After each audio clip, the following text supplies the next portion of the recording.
Show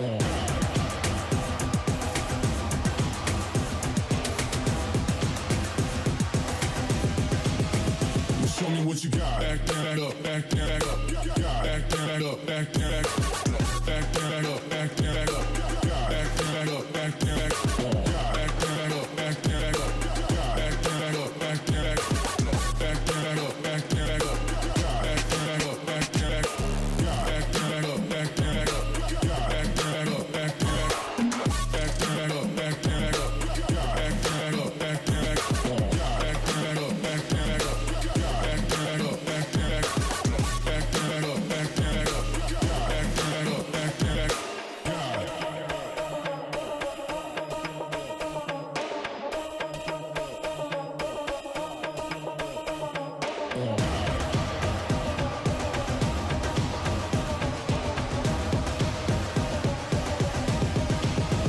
Show me what you got.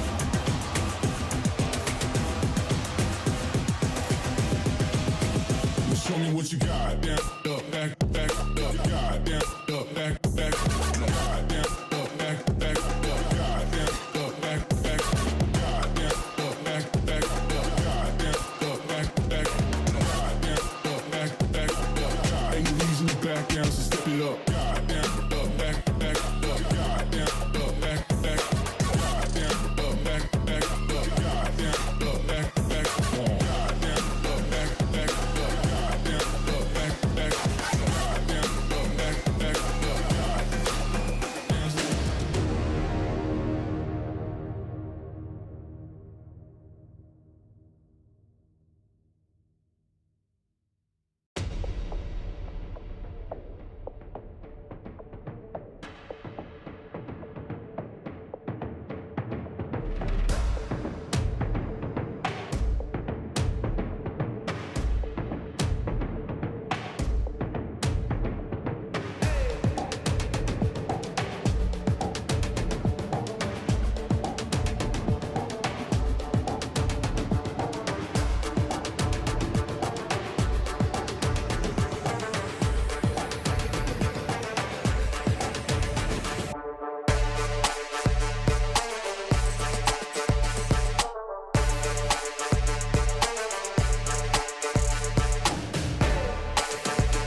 Good morning, good afternoon, good evening, wherever you guys are in the world. It is back for a third day of the VALORANT Oceania Tour. Obviously, right now we are into stage 2, close qualifier number 1. My name is Mitch Concannon. Alongside me is Dion Komodo Perrotta.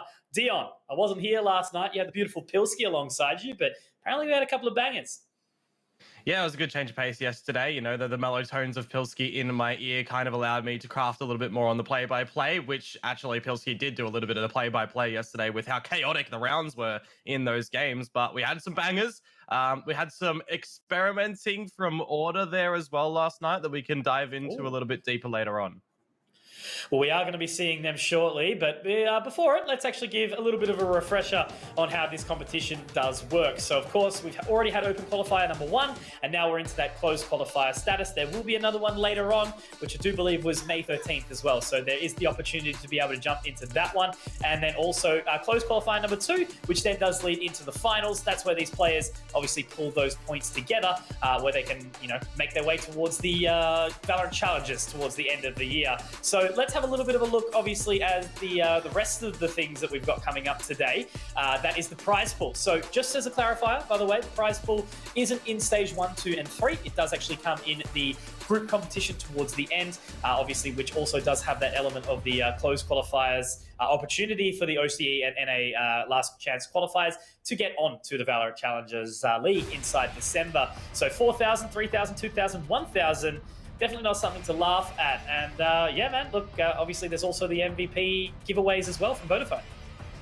Yeah, so of course, whoever deems worthy of the MVP at the very end of it, or whoever, we feel fit, it's not always going to be the, highest tiered, highest action player. Sometimes it can be onto those IGLs, the consistent players and stuff like that, but they'll take home a little bit of extra cash into their back pockets as well. And, at the end of the day, the prize money is all well and good, but what we are going to be wanting to see from these teams is all the heated action to accumulate those points, right? To get those points up there, to get their chance to go overseas into that NA last chance qual.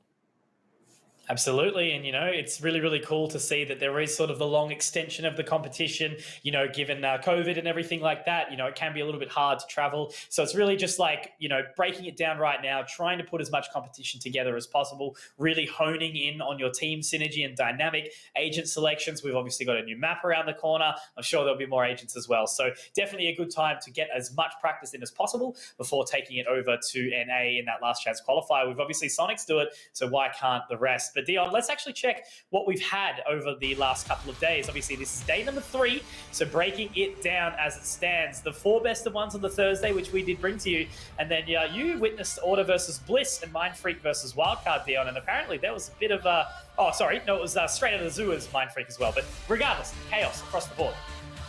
Yeah, I witnessed all of it except the lower, not the lower, the B stream there that Digital is running on through as well. Currently, that is being played out, actually, as you do see down there with Team Bliss taking on Paradox right now in that elimination match. Yesterday, we did say farewell to Kanga, and we also said farewell to... was it Mind Freak? Mind Freak losing Straight Out of the Zoo? I think this... Yeah, it was, yeah. There, but Direwolves is gone as well. So there we go. Quick little updates on that. Love that one. But Straight Out of the Zoo, surprising, right? That they are a team that doesn't really practice whatsoever. They kind of just jump in towards the game and see what they do. And I mean, the caliber of those guys, like Yifang's clutch that we were talking about before we got onto the stream today, Mitch, that was absolutely mental. So if you haven't checked that one out, jump onto the LPL Twitter socials. Go check out Yifang's clutch because that was phenomenal. It got Straight Out of the Zoo into that essential third map for that reverse sweep. Absolutely, full pressure, 12-12 scoreline. Haven using Sova's kit to full swing. Beautiful to see. But of course, that is not going to be all today. We do have 3 big best of 3s over the course of the day. It is going to be an extremely long one, but Dion, look, this is what we're here for, right? As casters, it is really on us to bring the hype for as much as possible. And I'm just happy to be on the screen, to be honest, in front of all you lovely people in the chat that do support us day in, day out. But the first one, Dion, banger. Order versus Wildcard. We did hear from an interview with Watt on Thursday night that the pressure was sort of between them and Wildcard. Wildcard have had, I guess, a few up and down results as of late. They are trying to really work out their agent pool from who plays what sort of thing. But now seeing Infrequent back on the Rays, Ninham back on the Jet, and obviously RDW on those Sentinels as well. Swirl, seeing him sort of float around, and Noz on the IGL. It's looking really, really good right now. But obviously after taking down Mindfreak, actually knocking them out of the tournament into the lower bracket to fell by straight out of the zoo, it means that we're seeing some pretty crazy things right now, and Order versus Wildcard already in this competition. It's kind of wild. Yeah, and it was the thing with with Mindfreak yesterday, actually, that we saw the match here on the upper, or the A stream, if you call this the A stream, the other one the B stream. But when they did get knocked out into that lower bracket, we actually said farewell to Lakers, and Cryptic was actually substituting in. So I was looking toward that game, and Mindfreak actually changed their roles completely. Wow. We saw Norson playing the Jet, which from memory, looking at it earlier, his first match didn't really do too good, I think, but then he absolutely powerhoused it in the remainders. I'll actually bring it up right now. And on the flip side, Cryptic was playing on toward those Sentinels. So a big change of pace. Actually, sorry, I lie at that. Norson pretty much carried the team across the board on that, except for the last one. So a very different structure and style for Mindfreak there. But yeah, ultimately in the end, they do get knocked out in that final map, 14-12 in that OT. Yeah, man, and they had a very, very long day. I understand that, sometimes playing 6 maps can be quite taxing, but at the end of the day, that's the passion. That's where it needs to run. I've been at LANs where we played like 16 hours of CS or something like that, back to back to back, and you do it because you love it. So regardless, it is a shame to see Mindfreak go, but with the points behind them, obviously they are sitting still at number 2. So it's down to the rest of these teams drilling it forward. But man, Order versus Wildcard, straight out of the zoo, is going to be the next one up, of course. So we will be seeing who is the victor of between Bliss and Paradox right now, taking them on at 3:30 p.m., obviously Australian Eastern Standard Time, which I'm very much looking forward to as well. Yeah, no, 100%. The biggest thing, though, coming in towards this Order wildcard match for me potentially is going to be that veto system. Before we even get into that, though, we want to see who the players are going to be in the server, have a little bit of a refresh coming in toward that one. But Mitch, yesterday, we saw for the Order lineup that Noz was playing on that Astra for the first kind of 2 maps in toward it. And then we actually got Icebox out, and Wildcard hadn't practiced with Noz on that one just yet. So they went back to what you would normally know. Noz was actually on toward that Killjoy that Wizard would normally come out through. Then you saw the Viper and everything come through. So yesterday for Wildcard, it was a strange kind of new deployment of their forces, but we can say the same thing for Order, which we'll be able to break down a little bit later if we see Bind, because their Bind yesterday, that was wacky. It was an experiment. Experimentation for these boys, and that really clearly sort of runs along mind confidence, right? Tux, Texter, Autumn, Disco, and Signed. Fantastic bunch of lads. We obviously did hear from Signed in one of the interviews as well, but we also had the video content from Tux. They're just a fantastic team across the board. Super experienced. Obviously, we've got, I guess sort of more so the high-level competitive experience between Tux and Texter. Autumn and Disco, they've also been around for a very, very long time, but on a sort of, more individual solo play structure, and they've slotted into this team super nicely. We did see a bit of a shaky start trying to work out the roles and the agents for a little while, but now they're set in stone and they're looking really, really good. Sign slotting in for Dick Stacey, and obviously Dick Stacey taking a step back, moving into the coach role. So fantastic bunch of boys, fantastic bunch of players, and I think Wildcard are going to have it tough today. And of course, we had that interview from Tux yesterday, later on when they did claim that victory, and he said that everything was rolling on through with them very nicely. Pilsky touched on the point that him and Texter, they're free. They're unbanned now for the realms of the Counter-Strikes, but they're really happy in Valorant right now. It's a new kind of dynamic for them that they get to deploy their forces and try something new and really learn. And he said that he's really happy with how things are going right now at Order. So it really instills some good high spirits for Order to really continue on and see if they can get overseas. Absolutely, that is the thing that they are rocking for. Of course, Tux and Texter would be missing that overseas competition, I'm sure. But on the other hand, it doesn't mean that we don't have another team for them to face off against. Wildcard. they are the ones who are trying to make their way sort of to contest Order out of the top slot. Again, in their first thing, they did have a bit of a struggle. I suppose in stage 1 qualifiers, they did sort of fall away towards the bottom end of the competition, which was very, I guess, out of character for them. In another competition recently, we also saw the exact same thing. They got bested by Kanga, and then obviously, sent away to sort of the side, which was very shocking. But regardless, fantastic bunch of individuals, as we were saying before. Ninum sort of sitting on that jet, looking really, really good. RDW back onto the Sentinels. Infrequent sort of sitting on the Rays, Reyna, that kind of thing. And then Swell and Noz bringing out what they can. So we've seen Swell on the Astra, Noz, pulling out the Breach. Fantastic roster again. Noz on the IGL. Again, for Wizard to depart the roster, or Old Mate Ralph, it is a bit of a shame, but IRL reasons do prevail at times. So really nice run. And it should be an awesome way to start off the day for us today, Dion. And let's check out who are our individuals that we want to look at the head-to-head. It's going to be, Disco versus Infrequent. I think that is absolutely fair enough.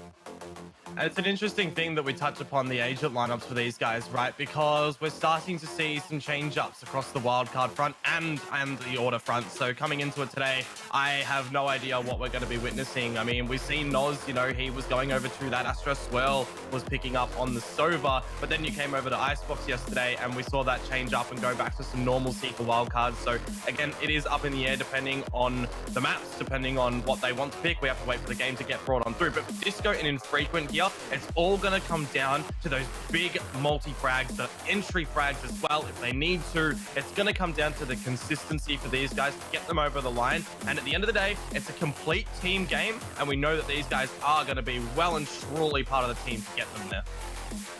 Absolutely. And, Disco's been impressing me like crazy lately. Just his aim, it's super crisp. Obviously, I guess overall, the aim element of Valorant is slightly less. It's more about, that team dynamic, getting obviously all your agent utility in the correct order and making sure that the team synergy really is there. Because it isn't super a game that you can solo. You can be shut down by some, BS utility, we could call, and it can be hard at times to go for those individual plays. We do see it still, though, from time to time, but that's the main thing I do enjoy about it. It doesn't have to be any one type of agent that's the high fragger. We can have the Sentinels putting up numbers like we see on Norse, and obviously Texter, bringing out the Sage and things along those lines. And then, it's an opportunity for anyone, depending on whatever their role is, to really, really shine. And that's why I think Valorant is such an exciting game. No, 100%. And of course, we saw some battle, not Sage come out from Texas the other day. We saw some battle Astra come on through from him, and from Tux yesterday, we saw some battle Sky to come on through. That's why I'm really interesting to see if we're going to get bind for Order, because they mentioned, Tux, in that interview, they hadn't tested their composition, their lineup yesterday on that map against Bliss, and it worked out really well. It was just silly and stupid, kind of, when you've got a Breach and a Sky. So many flashes come on through. But let's see if we are going to go to bind, Mitch. Let's bring up the vetoes. Here we go. Okay, so Order actually will remove Icebox. Wildcard to ban Split, both absolutely fair decisions there. Haven, Bind, and Ascent. So we're down the middle of the map pool, the usual sort of stuff we are ready for. So we are definitely going to be seeing that Bind come out as a minimum. Haven, obviously a great map for Wildcard. They're super confident in that line. And then Ascent, a pretty good one to end on. Both teams very equipped on that map. Do kind of think that Order has a slight advantage, I guess, from seeing what we do right now. But after we've had Split taken out, it really does leave it down to a close best 3. Yeah, I kind of put my finger on right now how things are going to turn out. I mean, we saw a really, really close game to start off between Wildcard and Mind Freak the other day, or yesterday rather. For Order, they had that bit of steamroll over Bliss. So if you look at the extremities there, it technically would favor over towards Order to try to get into that grand final slot, that BO5 with the one map advantage that we will be running through tomorrow. That starts at 5 p.m. Australian time. But for this one, Haven, Bind, I mean, I want to hold my tongue. I want to see if we're going to get any new picks to come on out on the agents, if we've had any, practices to come through from these guys, because if they're going to bring something new out, I mean, it's always one of those things. Do you bring it out now when it really requires it, or do you do something that you practice on? And I mean, for Order, they technically could, right? They did it yesterday. We'll have to wait and see. Well, that's the thing, right? For a team like Order, they've all got fundamental, firepower inside them. They're not a team that really has to rely on any individual ability or anything along those lines. Obviously, coming from Counter-Strike a while ago now, they are all super well equipped across the board to carry the team in whatever role we've had. Back in an earlier version of Order, we actually did see Tux on the Jet, Texter on the Phoenix, I think it was, running around with that for a little while. And then they've also they've identified, I guess, that it's like, okay, Autumn and Disco, they are fantastic entry fraggers. They can obviously take a lot of individual control on locations of the map with their duelists. Let's sit back and take up a different role. So seeing like Tux on the Viper, the Killjoy, it's so cool. And also same with, Texter picking up the Sage and the Breach and things like that. They're fantastic players. The Astra now as well coming into the meta. It really, I enjoy seeing it because, again, as I said, doesn't matter what you're playing. At the end of the day, you're still there. Sure, your utility might favor the defending or the attacking side, depending on who you're playing. Like a Killjoy, maybe not the best sort of attacking-sided agent, but regardless, his gun still does shoot. It's fine, right? Exactly. And that's one of the things that Pilsky brought up yesterday as well. He was like kind of hammering in the fact that he wants to see Tex to just go back on toward that duelist to get even more frags to come on through. But if you're playing, your assistive sort of character there for your Astra, you can still get those frags come on through. But with anything on the back of that, and without further ado, we are going to move over into our first map of today, Mitch. Haven, let's roll in. Ready to get into it, Dion. It is map number 1 of potentially 9 that we do have on the boards today. Haven, Order versus Wildcard, an electric battle that we've been waiting to see in this competition for quite some time. It has been a little while, but I am very, very excited into it. Again, guys, welcome to the Valorant Oceania Tour for 2021. We're at stage 2, halfway there to seeing who is going to be duking it out in that OCE and NA last chance qualifier. International Valorant, baby. Let's get into it. We are going to roll in, and this is what I've been waiting for. What are we going to see, Mitch, on toward these picks? And it's a change-up. Tux on the Killjoy, Texter back on the Astra, of course.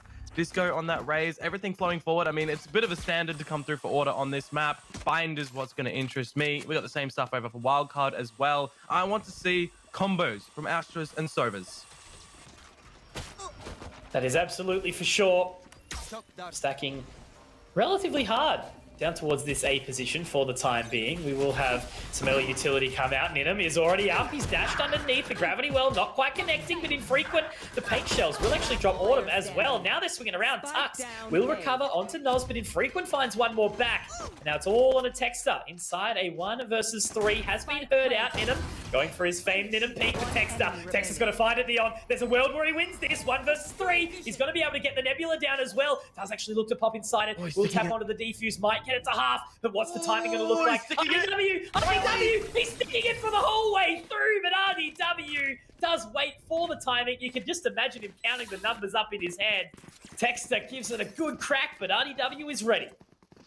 Oh, my lord. You talk about explosiveness in the beginning of a pistol round. Texter trying his due diligence to be able to clutch it out. Already managed to find 2 frags in the mix. Would have needed the 3K if he didn't opt to try and stick at the spike in at the end. But he chose to do so, seeing if he could outbrain RDW. But he is back on the Sentinel, back on the Cypher that we know from so long ago that he did deploy on towards. We saw him kind of divulge into the duelist meta, but he's back on the old faithful. And I guess this is a stronger roster for Wildcard with how they are deploying. I really like the change-ups that are coming through from them.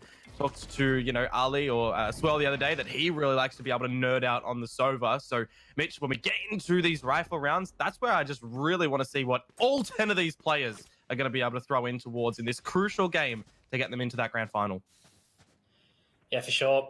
If anything was there to wake us up, Dion, I think it was certainly that round. RDW, great shot. He's gone for the old classic ghost save by. Waiting for Autumn to make his way on down. Sitting inside the window, information will be gathered. RDW, big task ahead here. But he does find another, so that is at least a good response. Autumn's going to pick up the frag, however. So down to a 3 versus 4, infrequent. Looking to close his gap towards that location. Okay, a little unfortunate there. Autumn will connect.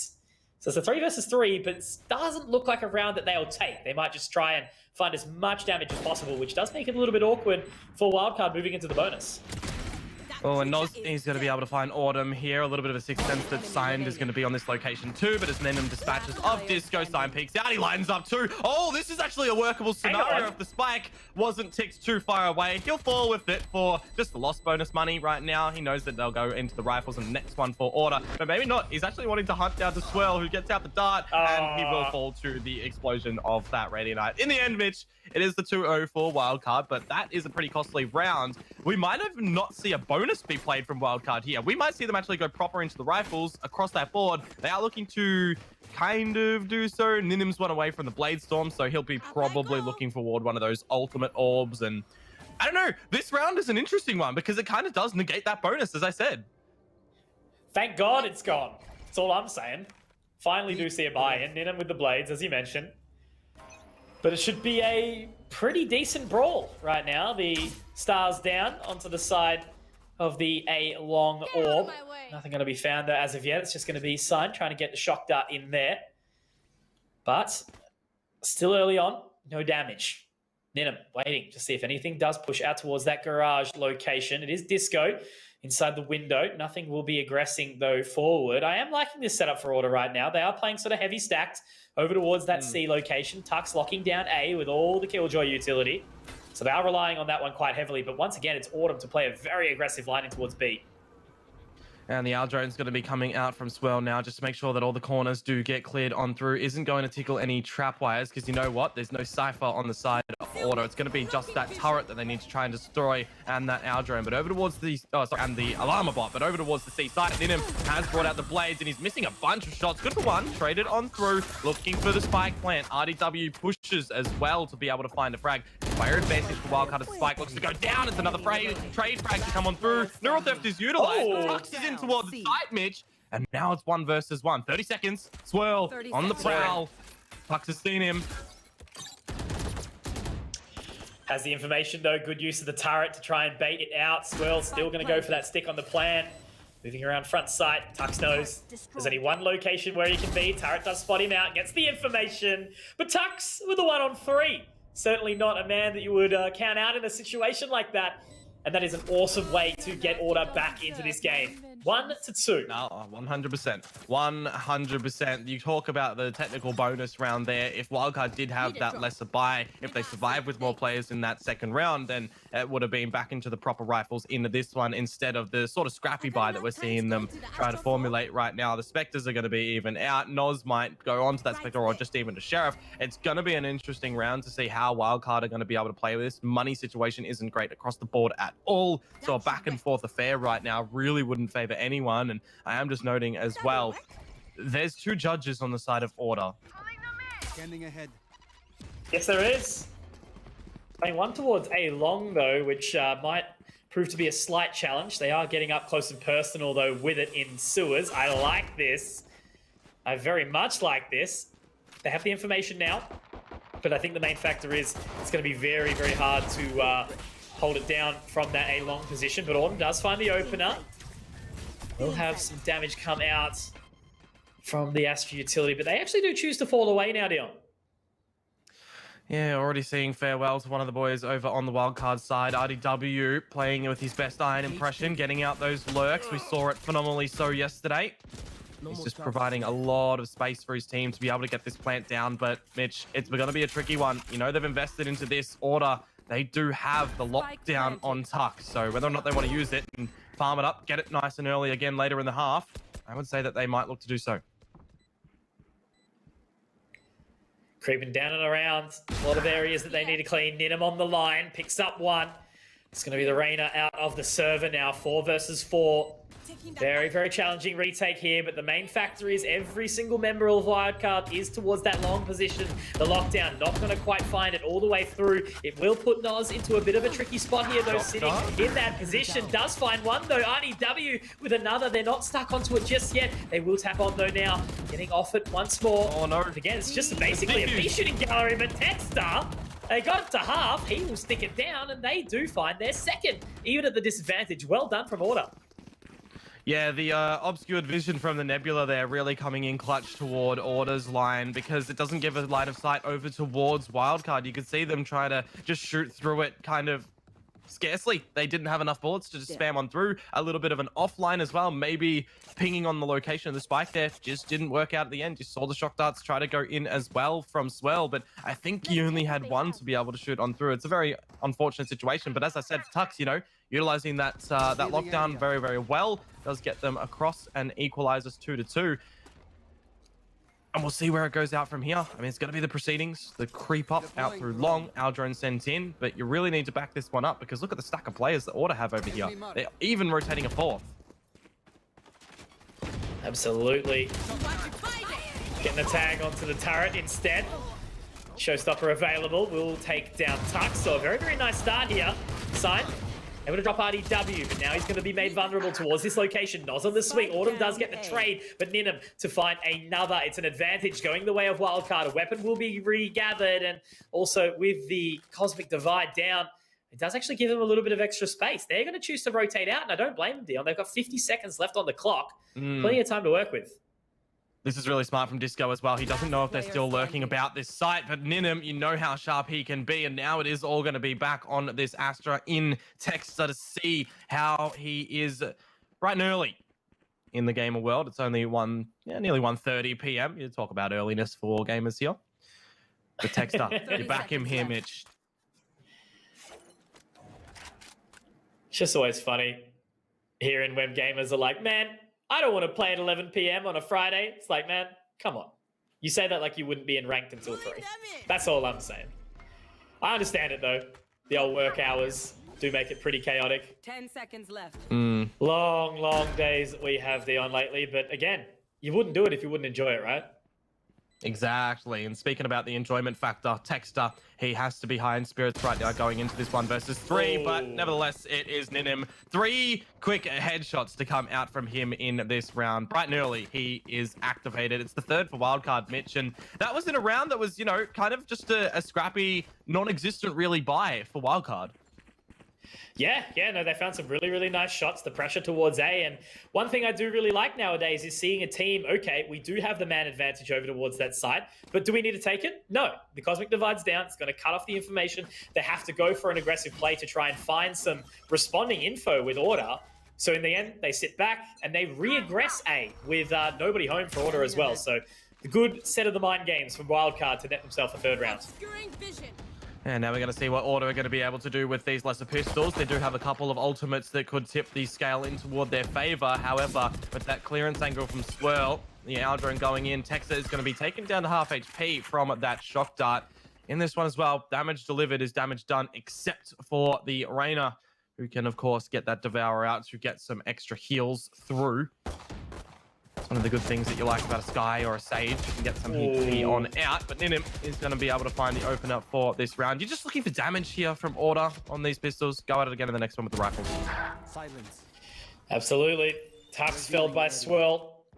Gets the dart over the top as well. Information not gathered, however. Going to be cruising on up. Texter, in the end, will be spotted, but far away from any sort of action. Looks like Wildcard going to set up towards this A position once more. Again, only 3 members under-equipped from Order to see what action they are going to be able to bring forward. RDW in a position to catch off some of these rotates. We'll find Sign, can't quite do the damage. And in the end, he actually chooses to fall out as well. Doesn't want to lose that Phantom at all. Surrounding the A site, paint shells to be deployed from Disco to try and deny the spike from going down, because with only 20 seconds to go, this could buy a lot of time. They do get chucked on out, but Swell is going to stick the plant through it. Ninum dispatches of Texter, again just looking for any damage as Ninum is padding out these stats. It is all going to be on toward Sign. New addition toward this Order roster. If you can even call it new really anymore, the grace period is over in my mind.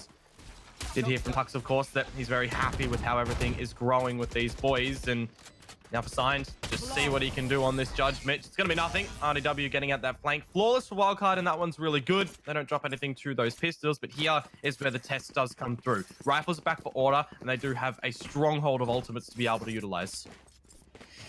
Absolutely, and I think one of the coolest things about an organization like Order is the fact that they do actually equip their players with hardware. So Signed apparently has a very, very bad PC, and he was playing in the last grand final that I commentated, yeah, with 60 hertz, like 100 frames or something like that. Now he's going to be getting some absolutely beastly thing with 240 hertz. So it really does make a difference. I mean, it doesn't make you a better player if you're like a newer learning player, but my God, like you would have gone back from 240 hertz to 60, right? Like your eyes burn. I don't know about you, Mitch, but my eyes are pretty broken already, so any extra frames really do assist. Speaking about infrequent finds Texter, but that wasn't the first frag in this round. We already said farewell to Signs, and now RDW has a creep up in towards the window of Gary, and he's able to dispatch a Sign. So this is looking pretty potent for Wildcard getting into the site, but Tuck's good for one, traded through. It's on to the two duelists of Order to bring this one back. Got a bit of time. Disco has already made his way up towards CT, but both of them do time it in towards this garage position. Autumn now starting to creep down. Another star sent out in the astral form. Moves on up. Great shot from Disco. This is the man we talk about right now, though. He's headed all the way down towards long, but nobody's home. This actually could be the timing that doesn't net them. The gravity well to take him off the defuse right now. Autumn looking to creep on into the garage. They surely should have the information right now. Disco finds another, but it's onto the 1 versus 1. He does have the blades available, but Autumn will be the man to connect, and he does have enough time. A round found by Order, a third and a 2 versus 3. You almost feel like potentially that's a misplay there for Wildcard, but they have to back themselves. They have to go in feeling happy, feeling excited in toward those situations, and they really just have to make sure that they are, you know, laying down those foundations in a situation like this. There were trade frags going through left, right, and center, but in the end of it, a 3 versus 2, it's really well placed from Order to realize the situation. We know how experienced these guys are, and you look at it, right? It's the sort of 2 tag team duos. You got Texter and Tux, who have been in this roster for the longest time, and then you've got Autumn and Disco, who have been brought over from, you know, a previous installment of a different team into the fold of these guys. So you've got the synergy that has been explored with and built upon time and time again from those guys. In situations like that, where you know how sharp they are on the aim, it does come down to Order besting out Ninum in the end. Therefore, I think it might be the first time in this game so far with Ninum, how he's been playing, but it was a fresh round. Order now, Mitch. They are looking to tie things up. Absolutely. And yeah, look, I guess the cool thing about this matchup is that when we're talking aim, both teams are well equipped. I guess the only real benefactor for Wildcard is their world of experience ahead of Order. I mean, Infrequent, you know, he's got international competition status behind him, but you know, he was probably one of the best AWPers from the Australian region, with most of the powerful snipers coming out of New Zealand. Besides from what him and Alistair maybe. But it's interesting to see. He is, you know, not on the operator in this game. He was for a little bit, picked up the jet, but obviously when you've got Ninum, who is just so explosive, it's worth having that man. It's like, because, you know, yeah, one of the things about a cool duelist is being able to switch off the brain and just go in aggressive. But there we go. Good lurk, good frag, 44. All the brain switching you talk about it. Texter trying to get out of dodge, does get taken down to 70 HP. The neural theft at least gets brought out from IDW with his push up through garage, really finding a weakness of Order that they will definitely try to exploit time and time again. Noz now getting out these nebulas as they're both going to be bringing out the Cosmic Divide. This is where things get really interesting. Only the ultimates and the abilities can go through this. Your bullets cannot, so they have to almost get in toward the site in the containment field. This is a really dark deployment right now as Autumn does have the Empress out, but Swirl taking 2 as his prize. It's all down, however, to Ninum, tucked in the back of this triangle of affair, finds the first, and as he is pushed through by Texter, there comes the defuse, and we become tied 4-4. Super nice play there from Texter with the 3K to recover the round. 4 versus 4. Looking really, really close in this first match, which is exactly what we were expecting today, right, Dion? Wildcard Order, 2 of the premier teams in our region, really contesting for that first top 1 spot, you know, given that Sonic's now doing work over in North America. Big congratulations to them the other day for taking out the Knights Invitational. Really, really nice. Finally besting Renegades after, what, 3 really high-tier matches? It was Envy, the one that they got that grand final in the end. Complexity. The individual. Oh, was it Complexity or was it Envy? Yeah, Complexity they beat, Envy. But it was Renegades that they've had like 3 crazy best of 3s against, all going down to the wire. Their icebox is hot. Ah, it was Complexity. There you go, yes. Shows how my brain is at right now. My nose is blocked. Like I think I fell asleep with the aircon on. Normally I like put it on a timer so it turns off, but I woke up this morning like freezing cold. It's like, oh, this is no good. It's not at all. I think one of the biggest things that I like about the adoption of different teams and everything is still bringing in that Sky. You know, a character that I feel isn't really explored too much in our region. But to be, you know, seeing it picked up now, Order picked up yesterday, obviously Plix picking it up really leads into some cool things. And as I always say, you know, Roy from the Renegades, Strong Legs, he found something that might have been, you know, very damaging. You couple that up with a breach like we saw from Order yesterday, it's just absolutely insane. But who is it from Vision Strikers that picks it up? It's Stacks, right? Stacks of Vision Strikers just, oh, it's dirty. And that's the thing, right? Any character with a flash that goes blinded whenever it sees someone, it's like, why wouldn't you play her? Aside from the horrible voice acting. Well, there's a minute back on this clock right now as Wildcard are looking to, I guess, take a lead on this attacker's side. You know, it's Haven, it's more spread out. Your defenses can be a little bit thinned.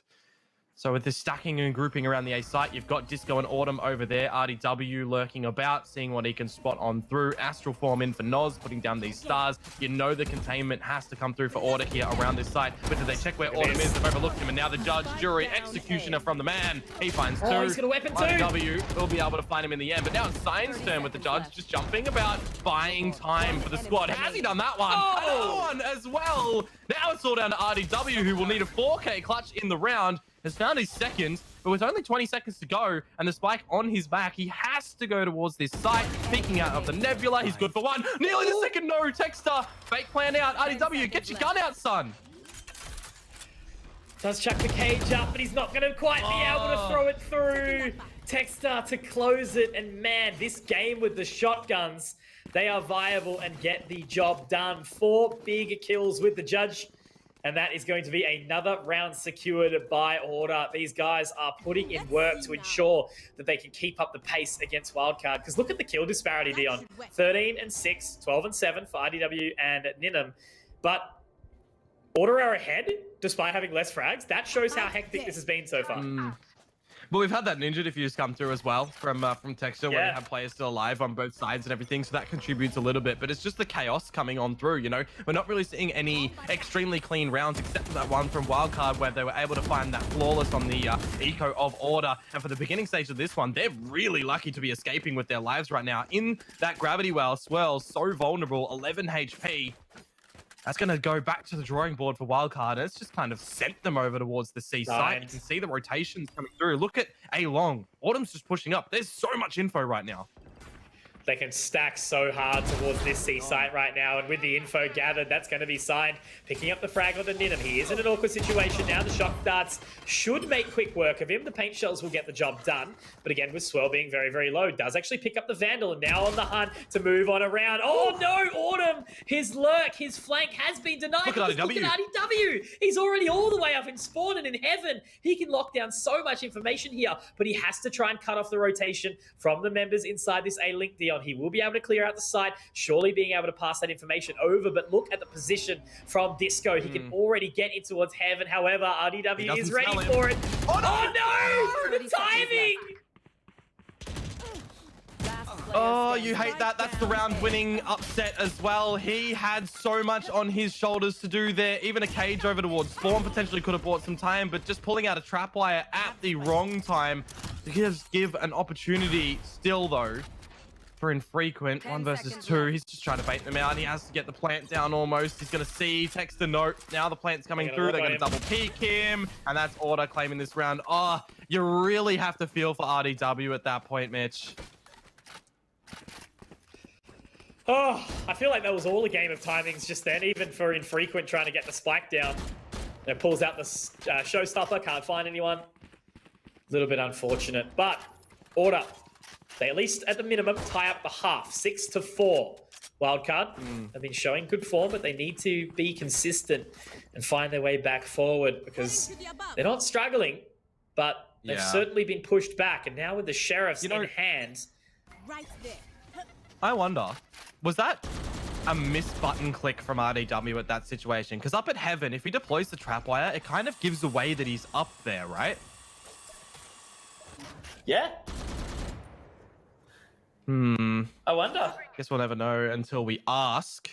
But eco status for wildcard. We've seen them do some pretty big damage in a situation like this. They've been able to gather around before, actually, in a situation like this. So 2 to go in the half. They'll have proper purchase in the next one. But this is definitely where Order can try to align up for an 8-4 scoreline and see how far they can go.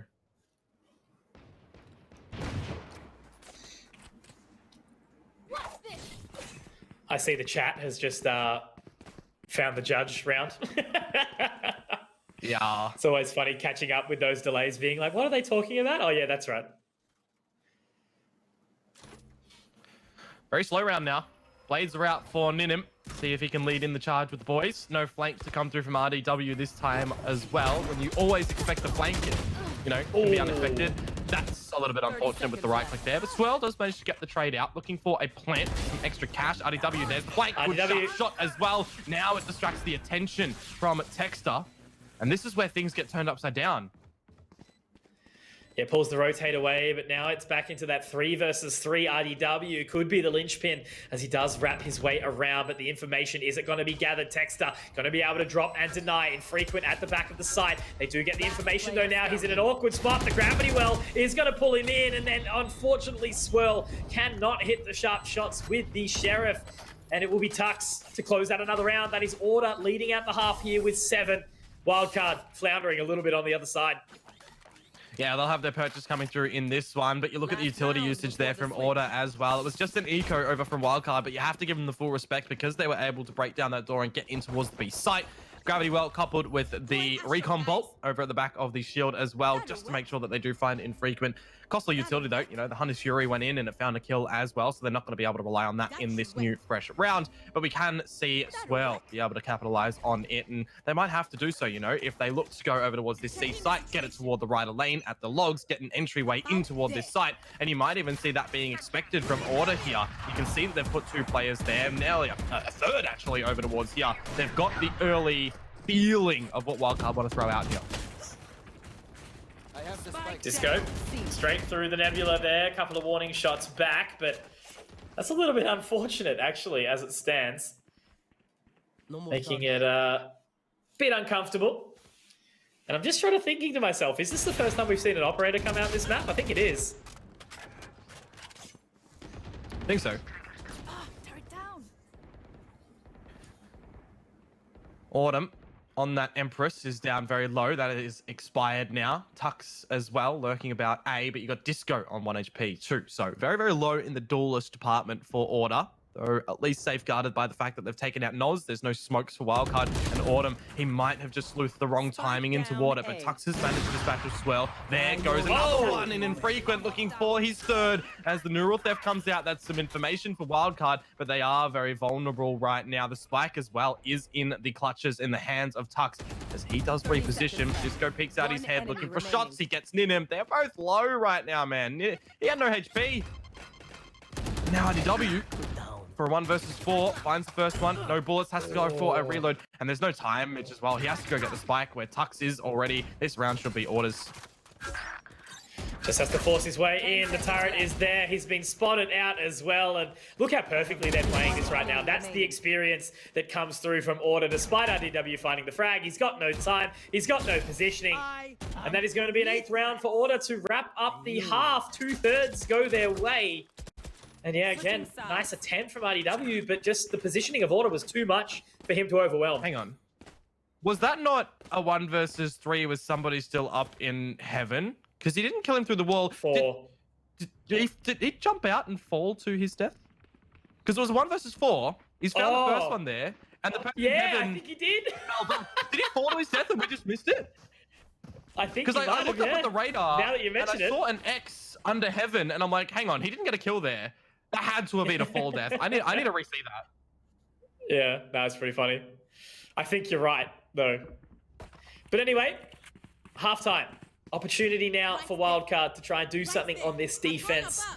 RDW is leading the charge firmly, and that's what I mean. Looking at these scores, as in the round sightings, 8-4, but then the frags just do not really translate. Nos has had a bit of a quiet one, same with Swirl, but Then again, same could be said. You know, Disco and Autumn haven't really sort of fired up, but it doesn't matter. Order, they proved that it's not all about the fragging, and just the fact is they've still managed to pull through 8 defending sided rounds.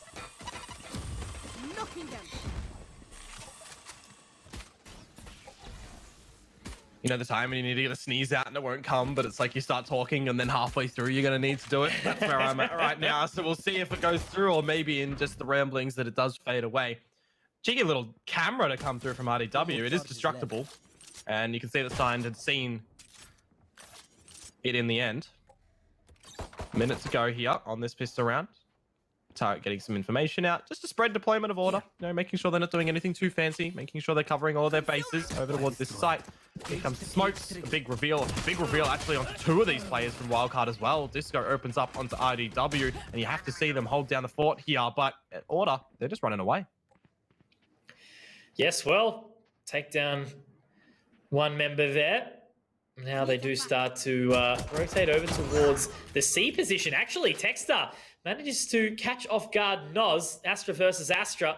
One member back towards the site being Ninham. They do have the information now. He has to try find some of these shots, but it's a great wallbang from Texter. These paper-thin boxes make it challenging.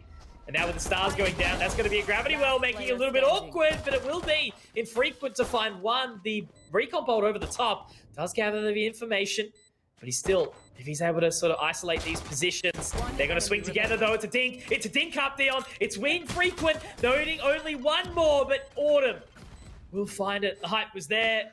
The HP was low, but it is Order that actually find a 9th round.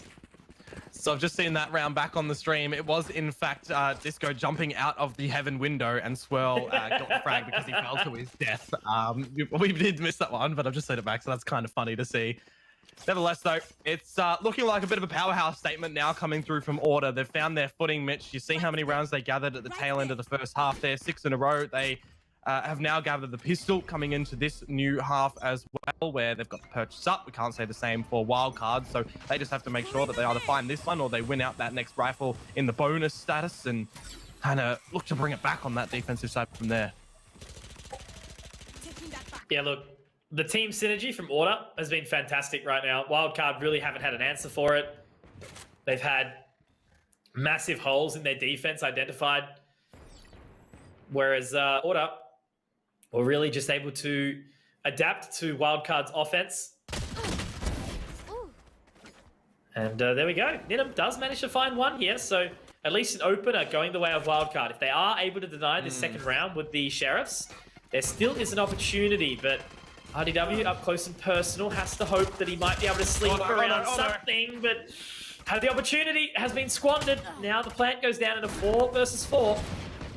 I think the biggest thing for this round as well, with how far Ninham pushed up, we didn't see actually an early rotation come through for Wildcard toward the A site to assist here with a couple more players. So maybe a little bit of a mishap on their front. They've got 2 players who are very low going into this as well. And as RDW missed out a couple of those shots from the Classic, which, you know, they weren't even really looking for him or looking at him, it really does make it more tricky for Wildcard here. And it's just an absolute cleanup from Order, only dropping 1. That is okay from them. But we do transition into that bonus round now, where Wildcard will have a purchase and Order. I mean, they got Spectres across the board. Autumn, kind of expect a Spectre from him, or maybe even just a Sheriff if you want to. I should write. Yep, can reinvest. Yes, obviously being the only member that went down there. Full purchase in, Wildcard. Pressure does start to amount. Autumn, as you're right, does actually just go to the Sheriff, making sure that they do have plenty of money. And I guess with a lead like this, it's something you can afford to do. Take a step down, make sure you've got the extra money to really play the bonus well.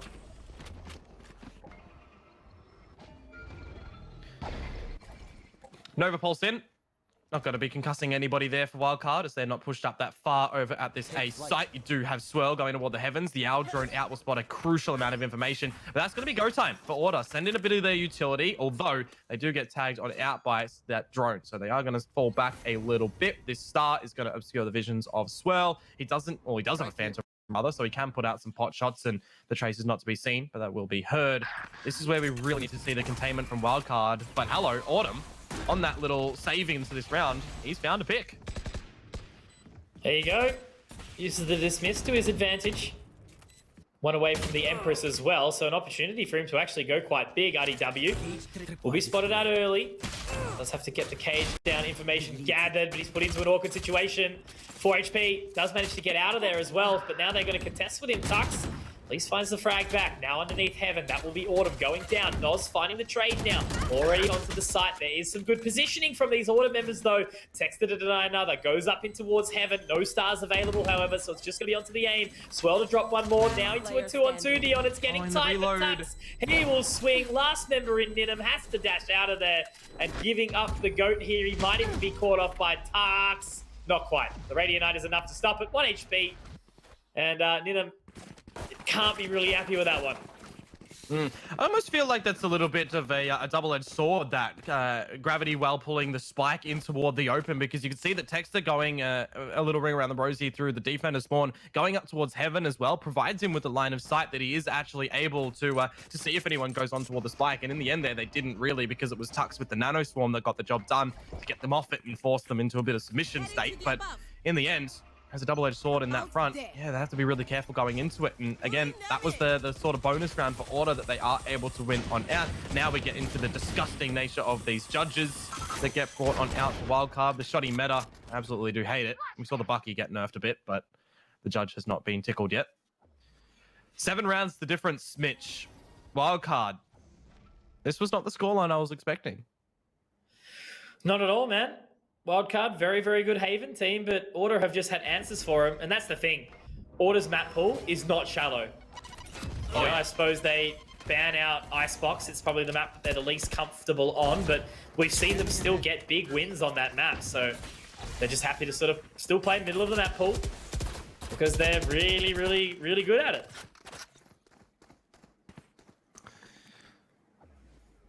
Interesting that Ninham has not chosen to push up through long with these blades. Get up close and personal. Gets potent on the right clicks. He's just going to sit pretty behind these bricks.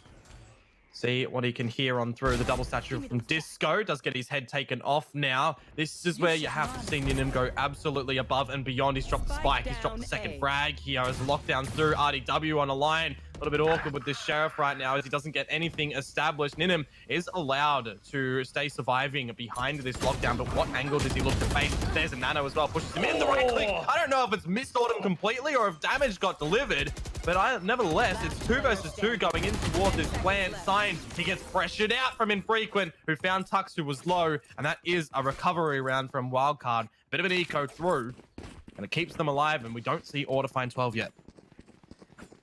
Yeah, look, that's exactly the round Wildcard needed. They can't afford to lose any more, though. Main factor is here, they've done some really good damage to the economy of Order, dropping down to just 3.2k in Disco. And they are going to look like they're playing a slight bonus. Yep, okay. So just a bit of a half buy here. Frenzy for Tux, Sheriff for Disco. Texter has invested quite heavily here, but should at least be able to buy something into the next. That's the thing. Dropping below 2k in this game isn't a massive issue, but Infrequent, oh, he is taken very, very low for that engage. Super early on the round as well. Yeah, well, you take that, don't you? You've got your showstopper to be able to utilize and offset your HP.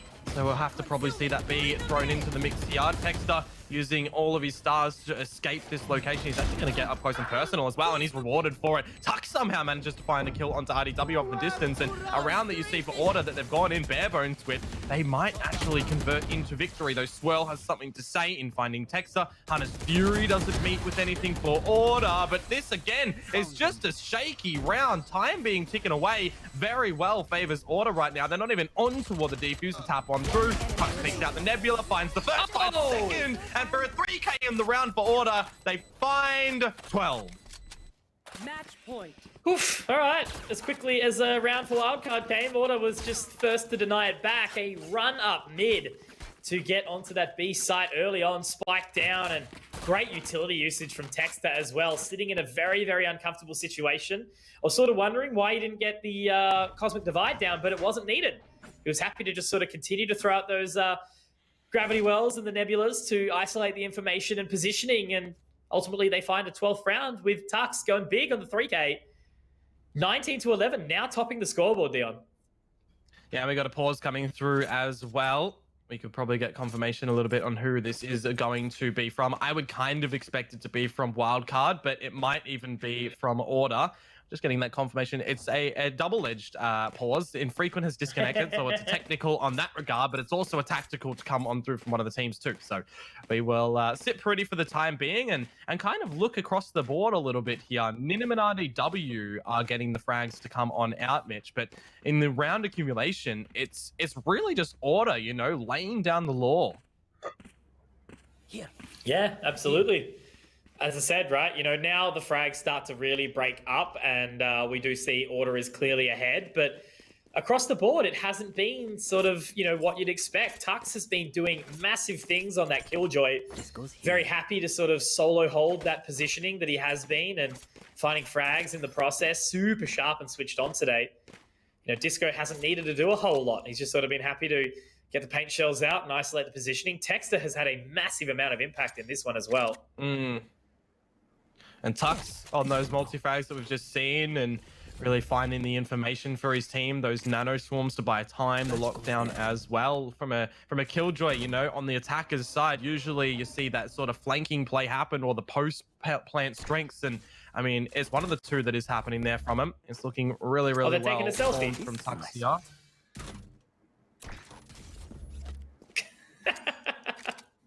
here. Again, I'm still really firm that I want Sova's digital eye. Sova kind of cute though. Brim is Thank Chad. you, Riley, for keeping us entertained. Brim is Chad, you reckon? Yeah.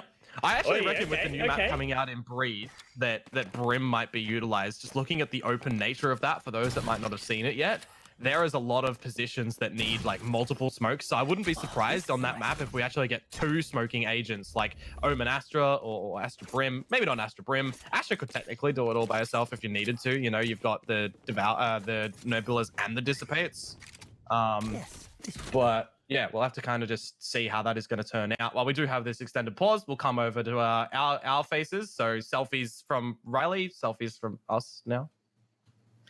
Well, I was going to say, with the raid coming in from Digital, I have just noticed on the scoreboard that we've got a Bliss 2-0 over Paradox and a very, very big performance from Ronsky there. Obviously, he does run the Duelist. You know, typically we see him on the Reyna or the Jet, depending on the map.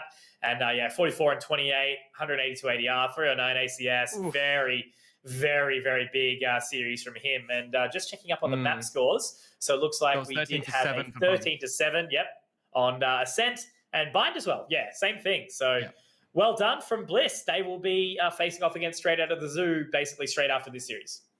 And it's one of the biggest things that we're kind of getting in toward the region right now, that we have seen EXO kind of depart. Now it's the time for Order to step up. But for the other teams as well, you look at the run, a team like Bliss is kind of what a lot of our teams that the floating in the lower regions, right, want to kind of grow in towards, right? It's a team that are stuck together. It's a team that are growing. They got picked up by an org as well to assist them in their growth. And they're starting to really find their footing, find their mojo to see how far they're going to be able to take this. You know, you put Order at the top in our region so far, and then you're looking at the next spot. You kind of got your Wildcard, Mind Freak, and Bliss sitting in that even second to fourth situation right now. So it really is going to be interesting moving on forward to see if any of those teams are going to really define themselves and keep consistency flowing on through.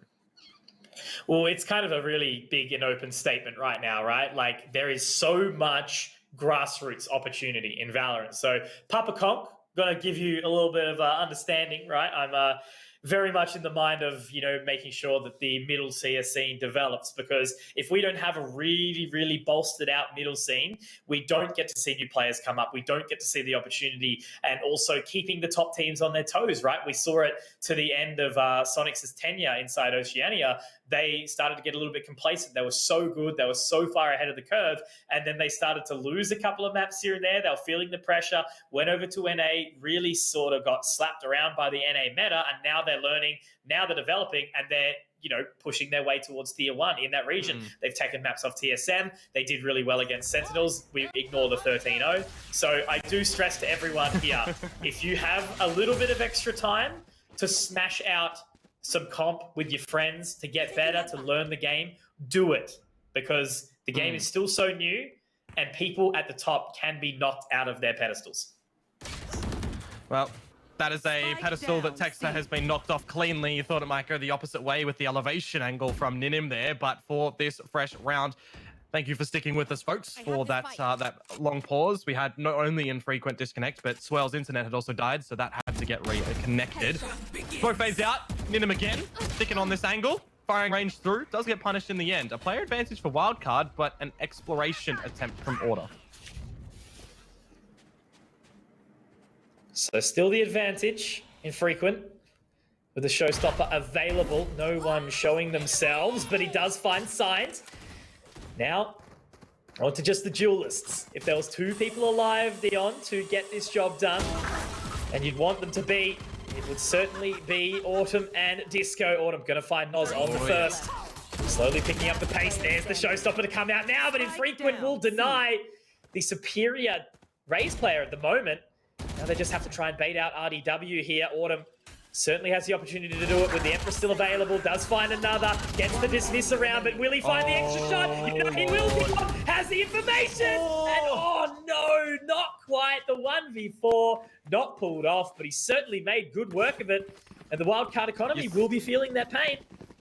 You see that situation and you just have to look over towards Swirl. If you're at a LAN environment, as soon as you die, everyone's eyes does go over towards him and his heart starts absolutely beating out of his chest, but he does plant his feet. He is able to best out the frag onto Awesome in the end to keep Wildcard interested in this matchup. Though, for all the damage that was done in that round, Mitch, we get into a sort of strange occurrence now in the buy. Yeah, you've got the Vandals and the Phantoms across the board, but you've got some Light Shields, you've got the Spectres, you've even got a Marshal from Ninim, but Infrequent has managed to get a little bit of Raze diff in, and Ninim, don't count him out with whatever weapon. He's taken the head off, the blades are through, and this is better structured for Wildcard, though. Don't force it on through, because Order, they can definitely look to bring it back. Tux now has the lockdown, as well as 2 nanos to still play with. Yeah, hang on a second is basically all we can say. Tux, 2 of 5 have been taken down so far in this 2 versus 5, creeping down into the sewers now, signed with the task of clearing out long, slowly getting that positioning made up in heaven is Swirl. Not going to go for the peak though. So they are actually playing a retake position, which I think is wise. RDW all the way down towards long. Now that Killjoy ultimate to be expended, the lockdown. Swirl is in a position where he can swing around, but it might be wise for him to just wait. And on the other side, they will. So still yet to get this spike planted. They are going to move up now. Yeah. And it's going to be the full retake for Wildcard.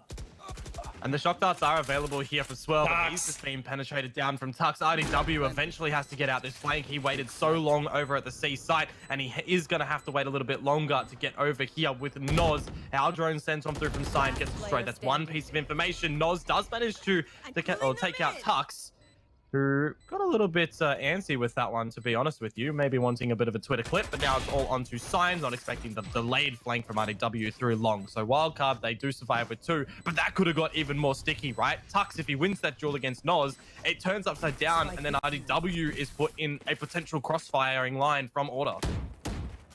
Yeah, absolutely. Pressure does really start to amount there. But that's the thing, right? Order, despite losing these last couple of rounds, they just continue to do damage. The money isn't great. This round, at least they will have a full buy-in. Swirl, not sure what he'll end up with. They're going to sell a little bit, maybe send him over a Vandal or a Phantom, which at least is enough. But yeah, man, Tux with 3 really does make it sticky for Wildcard. But the game's not done just yet, Dion, which is kind of nice to see. We do have the 5 Sheriffs come out for the Order side.